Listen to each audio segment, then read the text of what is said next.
Hello everybody, this is Digraj Singh Rajput. Welcome to Magnet Brains. इस video में हम क्या पढ़ने वाले हैं? इस वीडियो में हम पढ़ेंगे क्यूबन मिसाइल क्राइसिस के बारे में। पिछले वीडियो में मैंने आपको एक बेसिक इंट्रोडक्शन बताया था, चैप्टर की पूरी थीम समझा दी थी कि किस कंटेक्स्ट में हमें इस चैप्टर को पढ़ना है, द कोल्ड वॉर एरा। अब देखो, मैंने आपको इतनी चीजें बता चुका हूं पिछले वीडियो में कि कोल्ड वॉर में क्या है, राइवलरी है। किसके बीच में कोल्ड वॉर जो है, तो कोल्ड वॉर हॉट वॉर नहीं है, मतलब कोई डायरेक्ट वॉर नहीं हो रही है, लेकिन एक वॉर लाइक सिचुएशन डेवलप हुआ है यूएसए के बीच में और यूएसएसआर के बीच में। तो ये वॉर लाइक सिचुएशन कैसे डेवलप हुआ था, उसका सबसे अच्छा एग्जांपल आपको क्यूबन मिसाइल क्राइसिस के थ्रू समझ में आता है। तो क्यूबन मिसाइल क्राइसिस आपको एक तरह से बताएगा कि कोल्ड वॉर पीरियड में किस तरह से टेंशन जो है वो हाई थे, बहुत ज्यादा हाई थे। ठीक है, अगर हम यहां पे समझें चीजों को, तो क्यूबन मिसाइल क्राइसिस, ठीक है, सिंपल से स्टार्ट करते हैं। तो क्यूबन मतलब क्या हो गया, क्यूबा। क्यूबा और क्यूबा के बाद में क्या, मिसाइल। तो यहाँ पे मिसाइल मतलब न्यूक्लियर मिसाइल्स की बात की जा रही है, और क्यूबन मतलब क्यूबा में ये न्यूक्लियर मिसाइल्स को लेकर जो टेंशन डेवलप हुई है उसकी बात की जा रही है। क्यूबा कहाँ है? अगर आप जैसे देखोगे ना, तो यूएसए है, यूएसए के पास में यहाँ है क्यूबा। ठीक है, क्यूबा एक छोटा सा कंट्री है। क्यूबा को अगर जैसे आप देखोगे तो earlier it was known as the sugar bowl of the world. बहुत ज्यादा शुगर प्रोड्यूस होता था, शुगर इंडस्ट्री थी। अब उसकी जो पोजीशन है ब्राजील ने ले ली है। ठीक है, तो ये चीज भी ध्यान रखना। वापस इंटरनेशनल रिलेशन पे आते हैं। तो यहां क्या हो रहा है कि क्यूबा जो है ना, क्यूबा में मिसाइल क्राइसिस होते हैं। क्यों सर? चलो सिंपल करें चीजों को। तो देखो, ये जो टाइम पीरियड है क्या है, अप्रैल 1961। तो 1961 1962 जो है, ये ऐसे टाइम पीरियड थे जिस समय पे टेंशंस बहुत ज्यादा बढ़ गए थे यूएसए और यूएसएसआर के बीच में। टेंशंस क्यों बढ़े थे वो मैं थोड़ा सा एक बैकग्राउंड आपको समझा देता हूं। 1945 के बाद में जैसे वर्ल्ड वॉर 2 खत्म हो गया, दोनों ही देशों के बीच में ड्रिफ्ट बढ़ती चले गई, यूएसएसआर के बीच में भी, यूएसए के बीच में भी। ड्रिफ्ट कैसे बढ़ते चले गए दोनों के बीच में? तो आप यहां पे समझना कि दोनों ही देश क्या करने लगे, हथियार बनाने लगे। ठीक है, आई गेस 1949, ठीक है, प्लीज चेक द ईयर। तो 1949 तक क्या है, यूएसएसआर ने भी न्यूक्लियर वेपन बना लिए थे, और न्यूक्लियर वेपन 1949 तक यूएसएसआर ने बनाए थे, और यूएसए के पास बहुत सारे बना के रखे थे यूएसए ने अगले और कुछ सालों में, शायद 1952 में क्या बना लिया, हाइड्रोजन बॉम्ब वगैरह बना लिए। यूएसएसआर को ऐसा लगा हम पीछे रह गए, इन्होंने भी बम बनाए। तो एक तरह से क्या है कि लोग जैसे बोलते हैं ना कि कुछ अच्छी चीजें इकट्ठी करते हैं हम, ताकि हमारा मतलब डेवलपमेंट हो, ये हो सारी चीजें हैं। यहां बम बन रहे थे खूब ज्यादा। ठीक है, तो न्यूक्लियर वेपन्स बन रहे हैं, हाइड्रोजन बम्स बन रहे हैं, वेपन्स ऑफ मास डिस्ट्रक्शन बन रहे हैं। तो दोनों ही देशों के बीच में क्या है, टेंशन इस तरह से बढ़ता चले जा रहा था। ठीक है, तो वॉर नहीं हो रही थी, लेकिन वॉर लाइक सिचुएशन डेवलप थी पूरी। फाइन। अब उस बीच में क्या होता है, उस बीच में जैसे अगर आप देखोगे ना, तो अप्रैल 1961 आते आते एक सिचुएशन, मतलब एक सिचुएशन ऐसे बिगड़ती है कि जो यूएसएसआर के लीडर्स थे, ठीक है, यूएसएसआर के लीडर्स जो थे, तो they were worried that the United States of America, USA, would invade communist ruled Cuba and overthrow Fidel Castro. Fidel Castro, ठीक है, a big name. Fidel Castro, अगर आप थोड़ा सा जैसे जो कॉम्पिटिटिव्स की प्रिपरेशन कर रहे हैं, तो अगर रिसेंट अगर आप न्यूज़ में हो तो शायद 2016-17 में फिडेल कास्ट्रो की डेथ हुई है। तो देख लो, उस समय का इंसान है, और उस समय कोई बच्चा नहीं था फिडेल कास्ट्रो। 1961 में he was mature, he was leader of the Cuba. ठीक है, अब क्या हो रहा है ना, तो कहानी में आपको यहां बता रहा हूं कि यूएसएसआर के लीडर्स को यह चिंता थी कि क्यूबा के ऊपर यूएसए हमला कर देगा। सवाल आता है ऐसा क्यों? अब सबसे पहले ये समझो कि क्यूबा जो है, तो क्यूबा की पोजीशन कहां है, यूएसए के पास में है, लेकिन क्यूबा दोस्त किसका था, यूएसएसआर का। दोस्त क्यों था? दोस्त इसलिए था, तो मैंने आपको बताया कि ये जो राइवलरी थी ना यूएसए के बीच में, यूएसएसआर के बीच में, ये सिर्फ हथियारों को लेकर, पैसे को लेकर, बैलेंस ऑफ पावर को लेकर नहीं थी। ये राइवलरी जो थी, मतलब पूरा का पूरा गेम आइडियोलॉजिकल राइवलरी का था। ठीक है, तो एक सोशलिज्म कम्युनिज्म को दर्शाता है यूएसएसआर, और यूएसए कैपिटलिज्म को दर्शाता है। ठीक है, तो सोच को लेकर लड़ाई थी पूरी की पूरी। ठीक है, आइडियोलॉजिकल कन्फ्लिक्ट्स थे। अब क्या होता है, तो क्यूबा जो है ना, क्यूबा एक कम्युनिस्ट कंट्री था, डिक्लेयर हो चुका था। मैं आपको थोड़ा सा बैकग्राउंड बताता हूं, यहां पे जो वाई लिखा है उसका समझना कि एक, जैसे यहां पे आप देखोगे तो ही इज फिडेल कास्ट्रो। ठीक है, फिडेल कास्ट्रो, फिडेल कास्ट्रो ने पावर अपने हाथ में ली थी 59 में। ठीक है, 59 में पावर अपने हाथ में ली थी, 59 में अपने हाथ में पावर ली थी। और फिडेल कास्ट्रो के पास जब पावर आती है ना, तो फिडेल कास्ट्रो के पास में पावर कहां से आती है, तो 1959 के पहले तक क्यूबा पे कौन रूल कर रहा था, बटिस्टा, WWE वाला नहीं। ठीक है, बटिस्टा कौन था, तो बटिस्टा एक अमेरिकन बैक्ड डिक्टेटर था, मतलब अमेरिका के सपोर्ट से क्यूबा के ऊपर डिक्टेटरशिप जमा के रखी थी बटिस्टा ने। अब बटिस्टा को ओवरथ्रो करता है Fidel Castro. Fidel Castro power अपने पास ले लेता है। फिडेल कास्ट्रो अपने पास पावर ले लेता, बुरा किसको लगेगा, पूरी कहानी समझो। अमेरिका का दोस्त था बटिस्टा, चाहे डिक्टेटर था क्यूबा का, लेकिन वो करप्ट था, समस्याएं थी, तो फिडेल कास्ट्रो ने अपने कुछ लोगों को लेके कम्युनिस्ट रेवोल्यूशन लाया। जैसा रशिया में यूएसएसआर में रेवोल्यूशन आया ना, वैसा रेवोल्यूशन लाया और बटिस्टा को हटा दिया अपनी जगह से। अब मिर्ची लगी किसको सबसे ज्यादा? यूएसए को। तो यूएसए ने क्या कर दिया, यहाँ पे ये जो स्टेटमेंट लिखा है ना एनसीईआरटी में आपकी, यूएसए ने अप्रैल 1961 के आसपास क्या है, प्रयास करना स्टार्ट कर दिया। किस चीज का प्रयास करना स्टार्ट कर दिया? कि फिडेल कास्ट्रो को हटाया जाए। समझ में आ रही है कहानी? देखो बैकग्राउंड कितना जबरदस्त है। और इनफैक्ट आप जैसे देखोगे तो पिग्स ऑफ बे करके एक जगह है, ठीक है, नहीं बे ऑफ पिग्स करके, ठीक है, बे ऑफ पिग्स यहाँ पे मतलब ऐसे सुअर वुअर नहीं मिलते, लेकिन बे ऑफ पिग्स करके अगर आप समझोगे ना, तो जैसे क्यूबा है, किधर गया क्यूबा, ये रहा क्यूबा, तो क्यूबा में यहाँ पे एक जगह है Bay of pigs.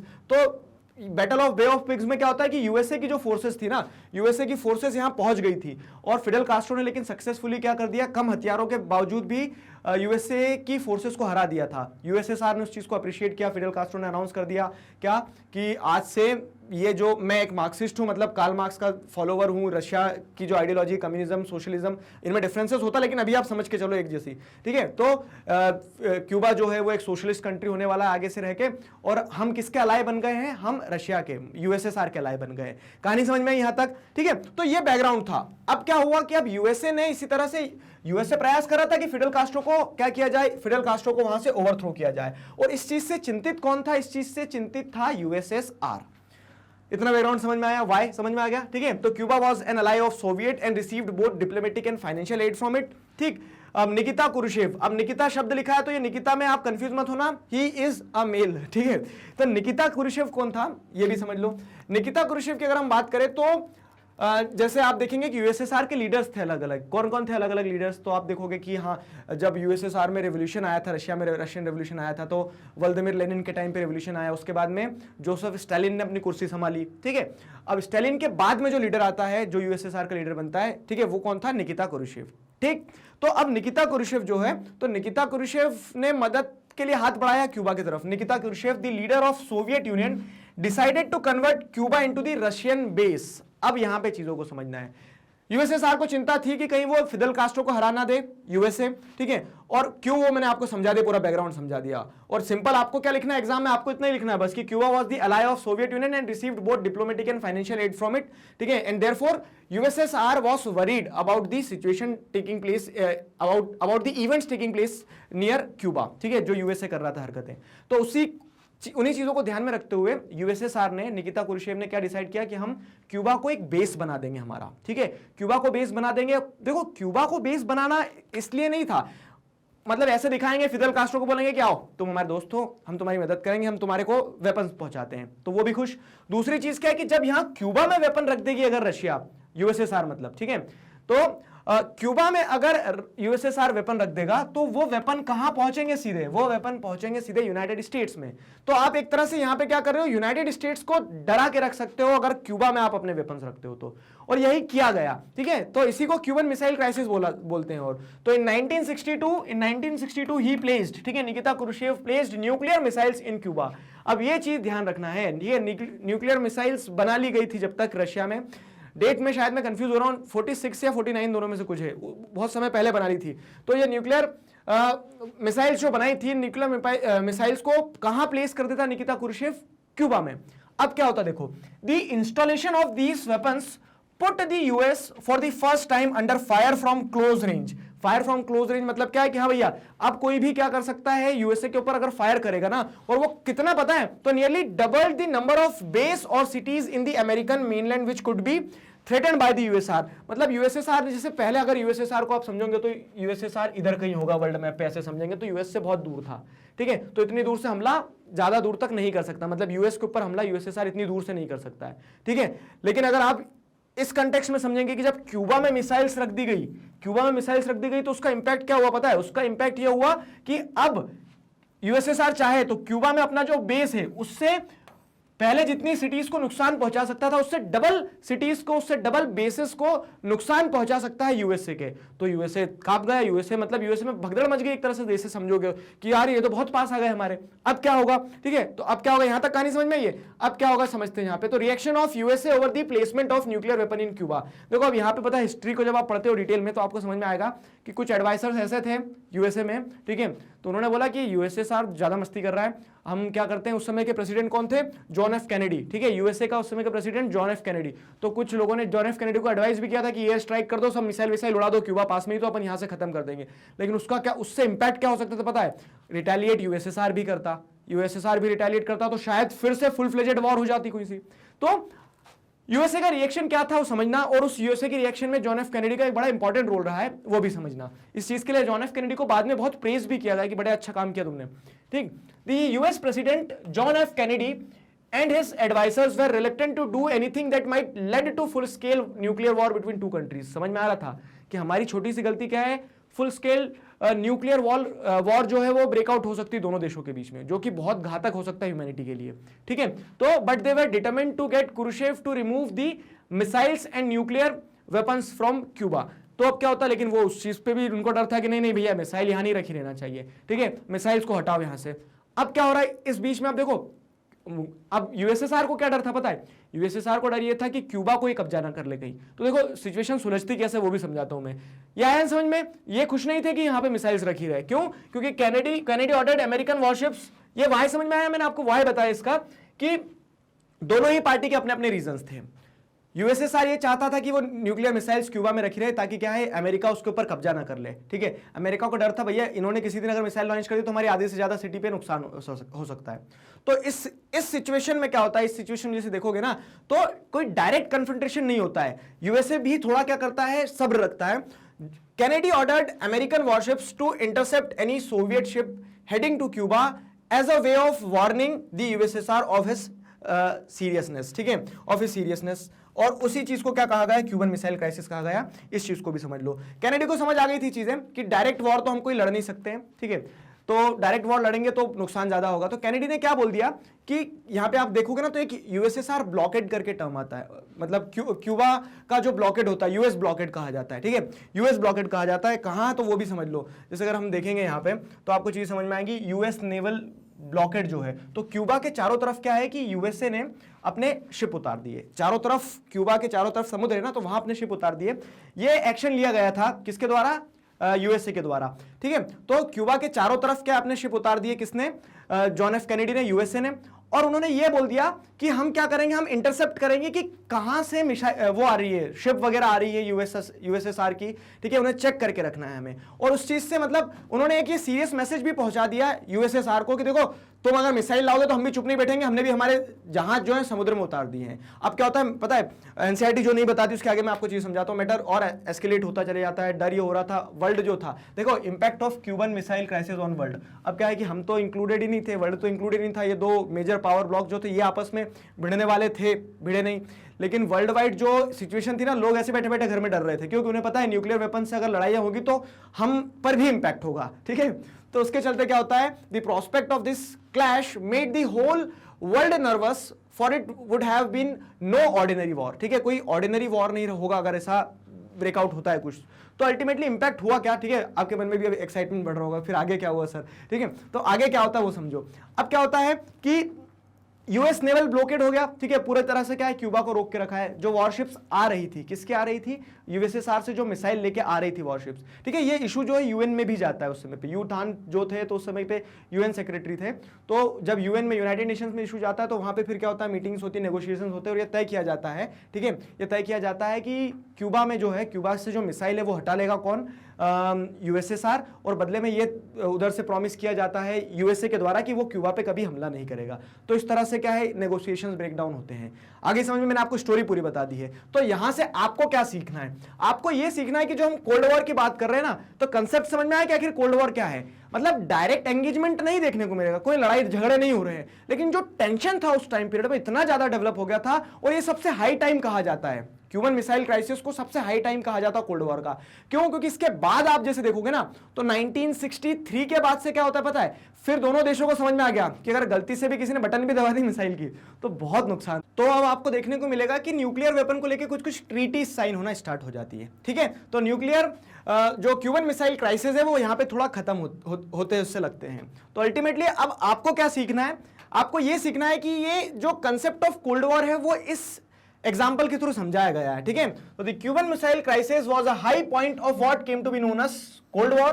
Fine, the cold war referred to the competition, the tensions and the series of confrontations between United States and Soviet Union backed by their respective allies। ठीक है, तो सिर्फ यूएसए और यूएसएसआर अलग मतलब आमने सामने नहीं थे, backed by their allies मतलब दोनों ने अपनी अपनी टीम भी तैयार कर ली थी। बस ये है कि वो लड़ाई हुई नहीं, फुल फ्लेजेड वॉर हुआ नहीं, वही चीज बताई गई है यहाँ पे। ठीक है, fortunately however it never escalated into a hot war नहीं हुआ, that is full scale war between these two powers. अगर वो होता तो क्या होता, हम पढ़ाने के लिए नहीं होते हैं। ठीक है, ये हो गया। फिर क्या है, there were wars in various regions with the two powers and their allies involved in warfare and in supporting regional allies, but at least the war avoided another global war। तो अब देखो कोल्ड वॉर का time period जो रहा ना पूरा, वो 45 से अगर जैसे हम देखें यहां तक ले आओ आप 89 तक, तो वॉर्स तो हुई थी। मैंने जैसे आपको बताया ना कि ये जो कोल्ड वॉर का सिचुएशन है पूरा अलाइज के बीच में भी एक तरह से टसल था। तो कोरिया में जैसे आप देखोगे टेंशन डेवलप होता, कोरियन वॉर, वियतनाम में समस्याएं आती, वियतनाम में आप वॉर देखोगे। ठीक है, तो अफगानिस्तान में फोर्सेज उतर जाती है। तो रीजनल लेवल पे क्या होता है, लड़ाइयां होती है चुटपुट। ठीक है, लेकिन यूएसएसआर नहीं लड़ते हैं। और इसको अगर ब्रॉड सेंस में देखोगे तो कोई ग्लोबल वॉर नहीं होती है। और ये क्या कह सकते हैं कि we are fortunate for this. ठीक है, तो this was all about the Cuban missile crisis. I hope आपको क्यूबन मिसाइल क्राइसिस का कंटेक्स्ट समझ में आया। अब उस क्यूबन मिसाइल क्राइसिस से आप कोल्ड वॉर को समझ पा रहे हैं बहुत अच्छी तरीके से। ठीक है, तो the cold war was not simply a matter of power rivalry. और कोल्ड वॉर में जो स्टार्टिंग से बता रहा हूं कि सिर्फ पावर राइवलरी नहीं है, बैलेंस ऑफ पावर को लेकर लड़ाई नहीं थी। ठीक है, they were accompanied by real ideological conflict as well. ठीक है, तो रियल आइडियोलॉजिकल कंफ्लिक्ट देखने को मिलेंगे आपको। और वो जो आइडियोलॉजिकल कंफ्लिक्ट है वो कहीं ना कहीं वे ऑफ लाइफ, इन सारी चीजों को इन्फ्लुएंस करते हैं। तो जैसे यूएसए और यूएसए के अलायंस जो थे वो किस आइडियोलॉजी को रिप्रेजेंट करते थे, they represented the ideology of liberal democracy and capitalism. ठीक है, लिबरल डेमोक्रेसी, कैपिटलिज्म, इन सारी चीजों को। और इसके ठीक अपोजिट में देखोगे, अब हायर क्लासेस में जैसे पॉलिटिकल साइंस लिया तो यही पढ़ोगे ना, तो अब आगे जब आप पढ़ोगे तो आपको समझ में आएगा कि आइडियोलॉजी जो है, तो आइडियोलॉजी इस मैनर में चलती है। ठीक है, कि एक लेफ्ट है तो एक राइट है। ठीक है, हॉर्स शू शेप्ड आइडियोलॉजी का कंसेप्ट जो होता है। तो यहां पे आप देखोगे तो डेमोक्रेसी, लिबरल डेमोक्रेसी, लिबरलिज्म, और ये जो आप देख रहे हैं यहां पे क्या, कम्युनिज्म, ये एक दूसरे के अपोजिट है। ठीक है, एक दूसरे के अपोजिट है। तो अब क्योंकि एक दूसरे के आइडियोलॉजिकली अपोजिट है तो वो जंग के मैदान में आमने सामने ही खड़े होंगे। ठीक, तो यूएसए मतलब जो सोवियत यूनियन है, यूएसएसआर है, और उसके जो अलायंस थे, तो they was committed to the ideology of socialism and communism. तो इस तरह से कोल्ड वॉर का जो टाइम पीरियड था वो सिर्फ मिलिट्री कह सकते हैं मिलिट्री प्रॉब्लम्स को लेके नहीं था, वो सिर्फ वॉर या फिर डायरेक्ट कन्फ्रंटेशंस को लेके नहीं था। उसकी बेसिस अगर समझोगे तो वो आइडियोलॉजिकल कन्फ्रंटेशंस को लेके था, आइडियोलॉजिकल डिफरेंसेस को लेके था। तो आई होप आपको एक अच्छा कंटेक्स्ट मिल गया है। ठीक है, आप जैसे अगर आप यहाँ देखोगे तो आपको समझ में आएगा, खत्म ही नहीं हो रहा है। ठीक है, आप जैसे अगर यहाँ देखोगे तो आपको समझ में आएगा कि ये जो यूएस है, ठीक है, यूएस वाला जो अलायंस है, तो उसके कौन कौन दोस्त हो गए, ये सारा हो गया। ग्रीन कलर जो है, तो green colour third world countries को दर्शाता है, बेचारे यूरोपियन कॉलोनीज जो अभी भी किसके कब्जे में थी, यूरोप के कंट्रीज के। ठीक है, तो आधा जो वेस्टर्न यूरोप था ना, ये वेस्टर्न यूरोप यूएसए के साथ वाला पार्ट था। मतलब ये लिबरल डेमोक्रेसीज हो गई, ये लिबरल डेमोक्रेसीज के साथ साथ में क्या समझेंगे आप इसको, कैपिटलिज्म आइडियोलॉजी को दर्शाता है ये पार्ट। ठीक, और वहीं पे ये जो रेड कलर दिख रहा है कम्युनिस्ट का, ठीक है, तो रेड कलर किस चीज को दर्शाता है, ये यूएसएसआर की ग्रुपिंग को दर्शाता है, सोशलिज्म कम्युनिज्म इन आइडियोलॉजीज को दर्शाता है। ठीक, हम किधर हैं, तो हम न्यूट्रल हैं। ये जो ग्रे कलर में दिख रहा है ये किधर है, ये न्यूट्रल लोग हैं। अब इनके बारे में भी हम पढ़ेंगे आगे जब हम नाम के बारे में पढ़ेंगे। ठीक है, तो with this we come to an end of our topic. I hope you enjoyed Cuban missile crisis, आपको बहुत कुछ जानने को मिला क्यूबन मिसाइल क्राइसिस के बारे में। तो अब नेक्स्ट वीडियो से हम टॉपिक को और कंटिन्यू करते हैं, किस तरह से कि what is cold war. Cold war को मैं ये उम्मीद करता हूं कि यहां तक कोल्ड वॉर समझ में आ गया आपको, लेकिन नेक्स्ट टॉपिक जो है आपका, तो व्हाट इज कोल्ड वॉर के बारे में है। कुछ हिस्टोरिकल बैकग्राउंड जानने को मिलेगा और कुछ इंटरेस्टिंग चीजें जानने को मिलेगी। मैग्नेट ब्रेन्स पर किंडरगार्टन से क्लास 12 तक इसी तरह से सभी सब्जेक्ट, चैप्टर्स, टॉपिक, सब टॉपिक, सब कुछ सिस्टमैटिक वे में वीडियो लेक्चर्स के फॉर्मेट में अवेलेबल हैं, जिन्हें आप बहुत आसानी से देख सकते हैं, पढ़ सकते हैं, घर बैठे अपना सिलेबस कंप्लीट कर सकते हैं। अपने जूनियर्स और सीनियर्स को जरूर बताइए मैग्नेट ब्रेन्स के बारे में। मिलते हैं नेक्स्ट वीडियो में। Till then stay connected, keep learning. Thank you very much.